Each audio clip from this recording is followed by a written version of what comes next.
És un plaer vindre a presentar el llibre de Bernat, que és una biografia revisada de José Segrelles, que era tio abuelo meu. Més que contar jo, perquè sóc família i la sang tira, el que conten per ahí fora.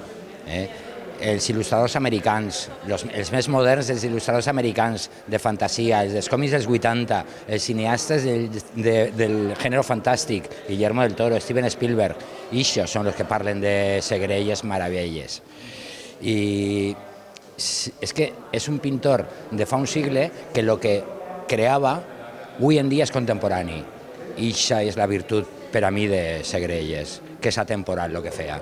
Home, sí, perquè m'han dit a més que n'hi ha molta gent i entonces lo més bonico és que els amics en una vesprada tan calorosa com ara vinga i fa un moment de visita al diputat de Cultura i després n'hi ha gent molt amiga, Rafa Armengol i uns altres, entonces parlar de lo que a tu t'agrada és lo més bonico que pot haver. Fa 50 anys vaig començar, que l'altre dia parlàvem en el teu estudi d'aquesta obra, o sigui, un poquet és com el meu viatge a Ítaca d'Ulisses, que tota la vida parlant de Segrelles. I era el moment que en l'auspici de la Diputació i també de Reclam he pogut fer un llibre assequible per a la gent. És un llibre ameno, és un llibre documentat, és un llibre que té molta bibliografia, molts referents de peu de fulla i entonces crec que la gent pot ampliar. Pues a veure, jo tenia avui diverses opcions a anar i m'he decantat per vindre a la presentació d'aquest llibre, un llibre que considero fonamental, més enguany, que és l'any Segrelles, i per tant, l'obra que ha fet Bernat Montagut mereix l'atenció no sols meva, sinó de tota la ciutadania. La veritat és que José Segrelles va ser un adelantat a la seva època, no hi ha més que mirar els seus quadros, no hi ha més que mirar els seus gravats per veure que ell, i aquestes imatges que ell reflejava en els llibres, que reflejava sobre el lienzo, també s'han reproduït després en el cine d'animació, en el cine futurista, per tant se pot dir que era un adelantat al seu temps. Bernat és un riberenc i com a riberenc que soc també és necessari recolzar-lo i estar al seu costat perquè el seu treball també és molt bo, és un treball fonamental per a la nostra comarca i per tant hem d'estar al seu costat. Poder compartir avui este acte tan especial. La presentació de José Segrelles, Mago de la Fantasia, editat per Reclam Editorial, junt a la institució Alfons el Magnànim. I voldria començar amb els agraïments. Gràcies al diputat de Cultura i responsable de la institució Alfons el Magnànim, Paco Teruel, per estar avui ací i, sobretot, pel compromís amb la cultura valenciana, amb els llibres i amb totes aquelles iniciatives que ajuden a preservar i dignificar el nostre patrimoni cultural. Gràcies a Bernat Montagut, i parlar de Bernat Montagut és parlar de rigor, de sensibilitat i de passió pel nostre patrimoni artístic. Poques persones coneixen tan profundament la figura de José Segrelles i això es nota en cada pàgina d'aquest llibre, escrit des de l'estudi, sí, però també des de l'admiració més sincera. Perquè aquest llibre no és només una publicació d'art, és un acte de memòria, és una reivindicació i és també una manera de tornar a mirar a un dels artistes valencians més extraordinaris que hem tingut mai. José Segrelles no va ser simplement un il·lustrador, va ser un creador d'universos, un home capaç de convertir la fantasia en imatge i la pintura en emoció. Les seues obres tenen alguna cosa difícil d'explicar. Quan les contemples, no sols les mires, entres dins d'elles. Hi ha foc, hi ha misteri, hi ha grandesa, hi ha imaginació i, sobretot, una mirada artística absolutament única. Des d'Albaida, Segrelles va arribar a treballar per a editorials i revistes internacionals, il·lustrant grans clàssics de la literatura universal i deixant una empremta artística reconeguda arreu de tot el món. I, malgrat això, moltes vegades el seu nom no ocupa encara el lloc que mereix dins de la nostra memòria col·lectiva.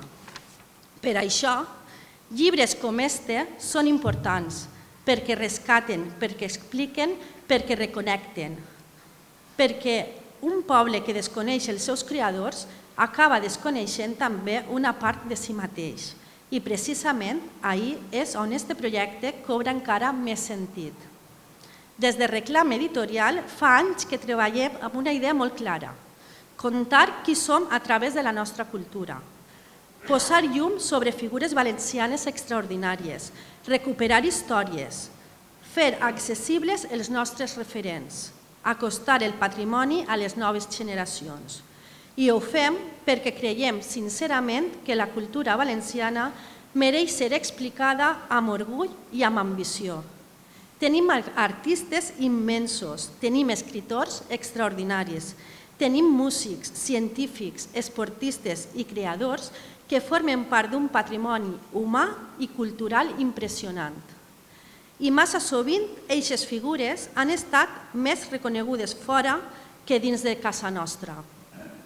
Per això, editar llibres com este és també una manera de fer justícia, no des de la nostàlgia, sinó des del convenciment, des de la idea que la cultura no és una peça de museu, sinó una ferramenta viva que ens ajuda a entendre qui som i cap a on volem anar.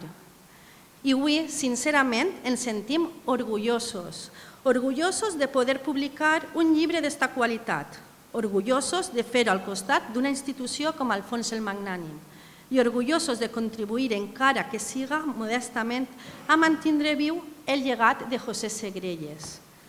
Perquè els grans artistes no desapareixen mentre continuem parlant d'ells, mentre continuem estudiant-los, mentre continuem emocionant-nos davant de la seva obra.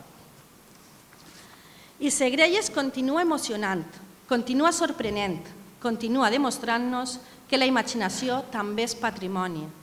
M'agradaria acabar amb una idea molt senzilla. En un món cada vegada més ràpid, més superficial i més immediat, els llibres continuen sent un espai de resistència, espais per a la memòria, per a la reflexió i per a la bellesa. I aquest llibre és exactament això, una invitació a redescobrir un artista immens, una porta oberta a la fantasia i també una declaració d'amor a la cultura valenciana.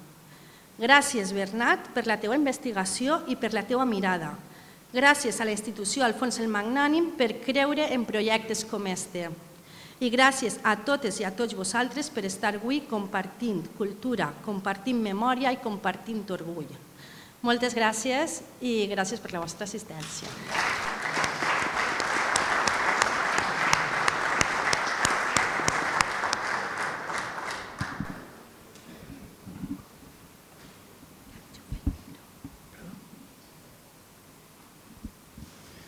Bueno, muchas gracias por venir y gracias por invitarme a Reclam y a mi amigo Bernardo.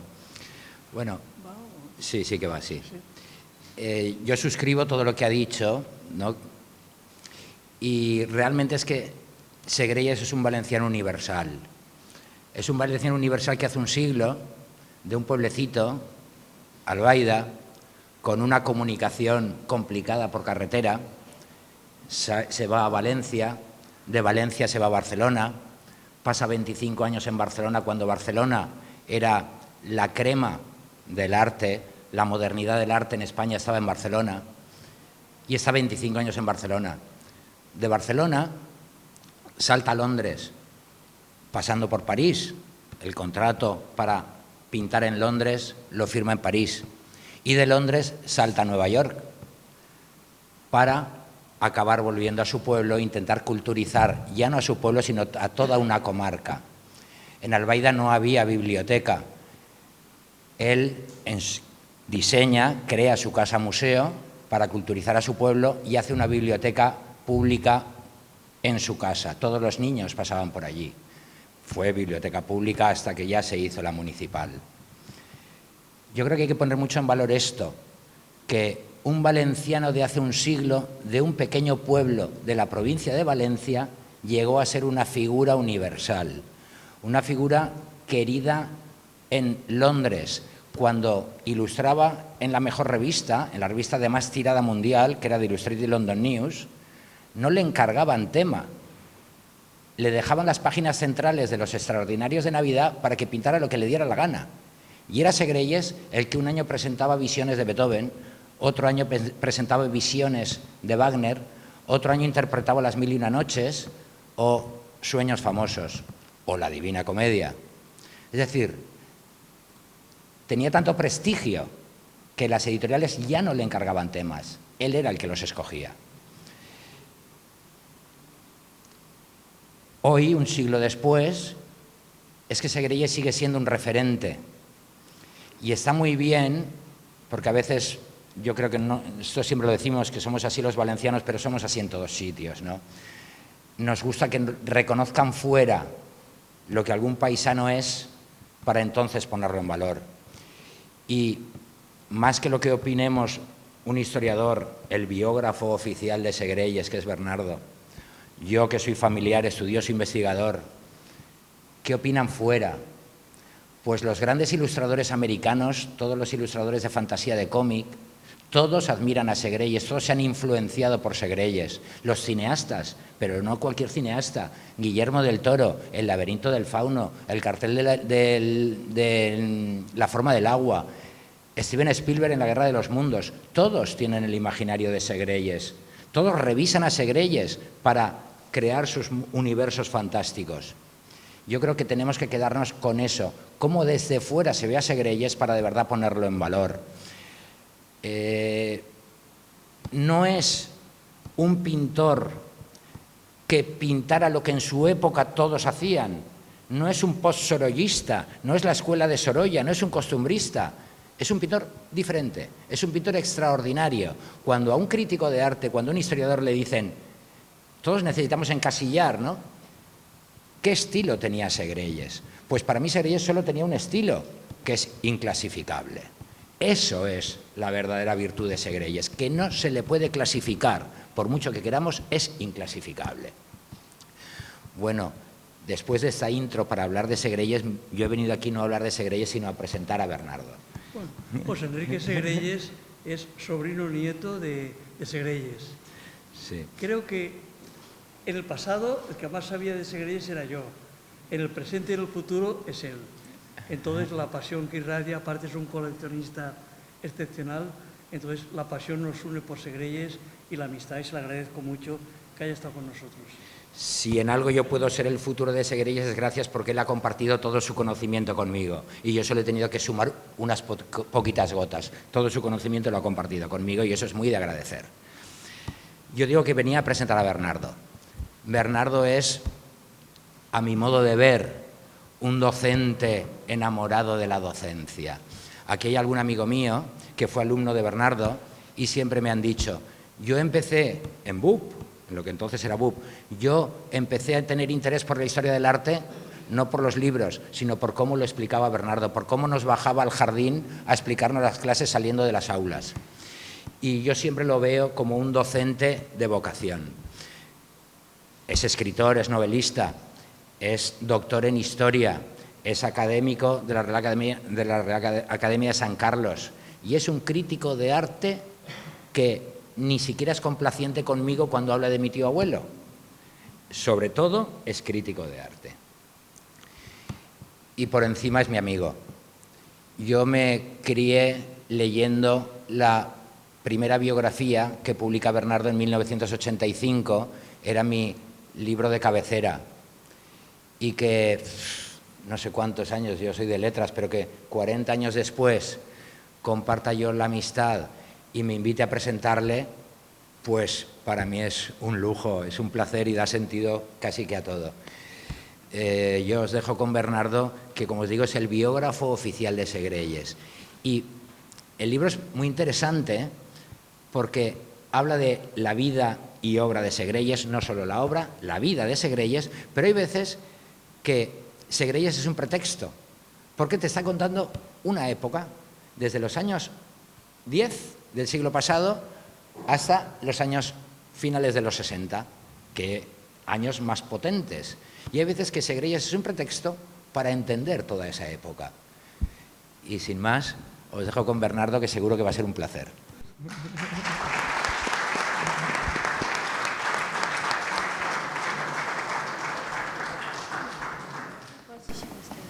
¿Ves? Bueno, funciona? Sí, sí, claro. Està obert. Ah, molt bé.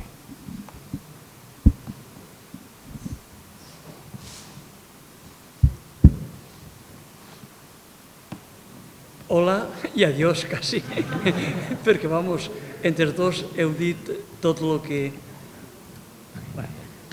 que pensàvem i que en realitat és un poc com el meu viatge a Ítaca, perquè estem parlant de vora 50 anys com vaig tenir la sort immensa de conèixer a Segrelles. I fins ara, en l'últim llibre de reclam, el Magnànim vos agraeix moltíssim la vostra presència, als seus diputats de Cultura, als regidors, als amics, als alumnes, als companys, perquè al fi i al cap tots es uneix l'amistat. I, diguem, com sé que m'enrotlla molt, quan era docent, les classes duraven hora, entonces no puedes començar a parlar de Segrelles, entonces dic, vaig a escriure unes fulles i se'ns acabó així, no m'enredaré massa.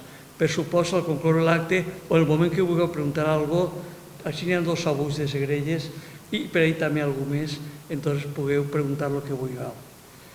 En los días previos a esta presentación, de raíz de las entrevistas que diversos medios me han proporcionado los diarios digitales, el 6 Doble, Rivera News y el Levante, el Mercantil Valenciano, las radios Onda Cero y Apunt y Rivera Televisión, a los cuales les doy las gracias por haberme propiciado la oportunidad de rememorar cómo y cuándo surgió la idea de investigar sobre la biografía y trayectoria artística de Segrelles. Fue en 1964, con motivo de una de las visitas que la Archicofradía de los Santos Patronos de Alcira realizaba a Albaida, con el propósito de encargar a Segrelles 2 monumentales lienzos sobre el martirio de sus titulares, cuando conocí a Segrelles y visitó su estudio. En aquel entonces desconocía que aquel anciano de 79 años, tocado con una boina y vistiendo una gruesa bata, era el il·lustrador valenciano más relevante. 79 anys que són els que dels seus dies vaig a tindre jo. El que ocorre és que en aquell moment pensava que era una gent realment i no tinc cap pressa. Espero jo continuar junt al futur de José Enrique. Entonces, este home yo no sabía, no tenía idea que era el il·lustrador valencià més relevant. Era el equivalent, i no exagere, a Sorolla en el camp de la il·lustració. Los alcireños, a causa de los múltiples compromisos que Segrelles llevaba entre manos, estaba pintando la muerte de San Bruno, lienzo de 200 por 250 centímetros, con destino a la Cartuja de Portaceli. Los últimos lunetos 14, lienzos destinados a la iglesia de Albaida, con una superficie de 280 por 220 centímetros, que per cert, a hores d'ara estan restaurant un parell més en Algemesí. Y nos quedamos sin cuadros para la parroquia de Santa Catalina. Tan solo llegó a ejecutar 2 bocetos. Contribuiría a su vez la promoción del espectacular Quijote que iba a editar Calpe y ser expuestos en Valencia, Madrid y Barcelona. Un periplo de gran solicitud que iba a afianzar el seu reconegut tarannà com a artista i com a pintor i com a genial il·lustrador. Concluidos los 5 cursos de Geografía e Historia en Valencia, propuse a mi maestro, don Felipe Garín Ortiz de Taranco, la redacción de una tesis de licenciatura sobre Segrelles que devendría años después en la tesis doctoral. Me desplacé a Albaida y la hija del pintor Conchita Segrelles, Tormo, me facilitaría el libre acceso. A partir de entonces viajé entre Alcira, Albaida y Onteniente, donde iba a dormir a casa de mi hermana, y pude deambular e investigar a mi antojo por la casa Museo Segrelles, que lo recomiendo a todo el mundo. Es el santuario de Segrelles. Haber sido el primero en acceder a este dicho santuario de ilustraciones, cuadros, libros, correspondencia, dietarios, fotografías, negativos, positivos, recortes de prensa, supuso un descubrimiento extraordinario. La convicción de que me hallaba ante un artista de primer rango internacional. Con posterioridad, diversos desplazamientos a Madrid, Barcelona y a todas aquellas localidades, que son muchas, que contaban con obras de Segrelles de índole religioso, me permitirían aquilatar la dimensión artística de Segrelles. Por todo ello resulta inaudito que José Segrelles Albert, nacido en Albaida en 1885 y prolífico autor hasta su muerte en 1969, tenga en la actualidad limitada relevancia en la bibliografía española y escasa presencia en los museos valencianos. ¿A qué responde que este pintor miniaturista, ahí tienes un puesto, los amigachos ni hay que cuidarlos, y además es autoridad? ¿A qué corresponde que este pintor miniaturista, cuyo catálogo engloba más de 3.500 ilustraciones y un centenar de lienzos religiosos, sea para muchos desconocido? Desde esa fecha, casi medio siglo, he convivido con Segrelles y Segrelles ha constituido mi particular viaje a Ítaca. En 1985, gracias a la falla de la Plaza Mayor, el editor Bernardo Primo y Gráfica San Bernardo, publicamos nuestro Segrelles Biografia Pictòrica, una biografia, un llibre que va tindre un recorregut insospitat, perquè no n'hi ha autor professional que no mencione aquest llibre. Y ahora la editorial Reclam, con el soporte imprescindible de la institución Alfonso Magnánimo, da luz José Segrelles, mago de la fantasía. Si en la edición de Gráfica San Bernardo me ocupó el honor de que fuese don Juan de Contreras y López de Ayala Marqués de Lozoya, director general de Bellas Artes en la época de Segrelles y catedrático de la universidad, quien me prologara, ahora lo hace Miguel Calatayud, Premio Nacional de Ilustración. Para finalizar, y acabe de veritat, haré una sugerencia.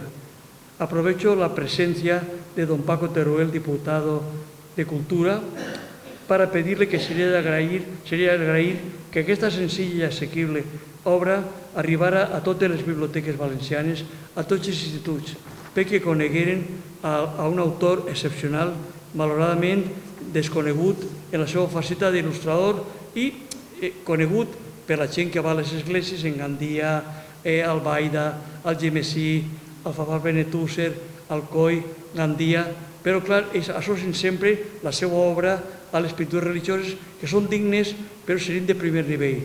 El que ell és excepcional és com a il·lustrador. Per aquest motiu el títol de l'obra és Mago de la Il·lustració, que Nisha és el número 1 en el seu moment. Tan sols una anècdota que José Enrique i jo quan parlem comentem és que com a cartellista el cartell de les botes d'argent del Barça el va fer Segrelles, a banda dels golejats que es fa, i demanem a Déu i a la Mare de Montserrat que el diumenge tinga pietat de nosaltres. Però vull dir que va ser el cartellista del Barça. El segon cartell el va fer Joan Miró. L'altre cartell el va fer Antoni Tàpies i en l'actualitat Miquel Barceló. I aquest és el nivell que tenia Segrelles com a cartellista. Va ser el primer cartell de falles que va fer a València. Va fer el primer que va fer la Companyia Espanyola de Turisme. Però, clar, com a il·lustrador, El Quixot, Les mil i una nit, Les florides de San Francisco, 4 novel·les de Blasco Ibáñez. Vull dir que el seu nivell va triomfar en Londres, va triomfar en Nova York. Malauradament, la crisi de Wall Street, va suposar que el que ella esperava no arribara a terme. Va tornar a València, a Albaida, va tindre la mala sort, com tots els espanyols, de patir la Guerra Civil Espanyola. Molts artistes moriren, uns altres anaren a l'exili i Segrelles va aguantar. I com tenia que viure, tenia que pintar coses. Què ocorria? Que l'edició de llibres il·lustrats en els anys de la postguerra no estaven per a fer llibres. Encara va fer la Celestina i va fer el Cantar dels Cantares i va continuar en Araluce. Però va pintar sants. Sants a punta pala. Al Gemesí tenim a Josep Esteve, que m'ha cedit la reproducció del retrato que em va fer. Ell anava esperant 2 hores el dibuix. Tenim un retaule magnífic pintat per Francesc Ribalta i que desaparegueren quadres. Jo crec que furtaren els quadres menuts, però els grans es quedaren. I entonces Segrelles es va refer. Tenim ben prop a Carcaixent, l'església de l'Assumpció, també n'hi ha quadres magnífics. I jo vos recomano, per damunt de tot, que aneu a Albaida. No dic que aneu a casa de José Enrique, que té tants quadres quasi com a Albaida, perquè és una cosa privada, però mereix la pena.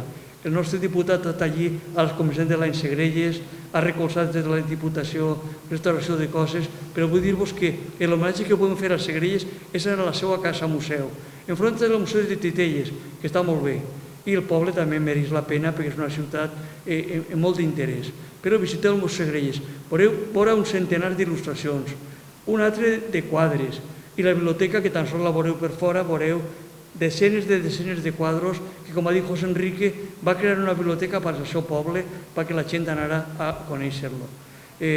Simplement tinc que donar-vos les gràcies i dir que Segrelles, dins del seu estil, és l'il·lustrador valencià, Sorolla el pintor i Mariano Benlliure l'escultor. N'hi ha molts altres. I fa un momentet hem estat en el MUMA, n'hi ha una exposició magnífica, gràcies a la donació que va fer Salvador Ausina i Anna Pepiol, i veureu com s'ha quedat sorprès de la quantitat i de qualitat de quadros, de 3 cosetes de Segrelles que parlaré, si vol, per a tancar un poquet l'acte, i també una exposició molt interessant de gravats. Us recomano que aneu als museus, que visiteu, que compreu les obres i que difondreu les obres de tots. Moltes gràcies a tots vosaltres perquè sou amics i els amics estan sempre junts als amics. Moltes gràcies.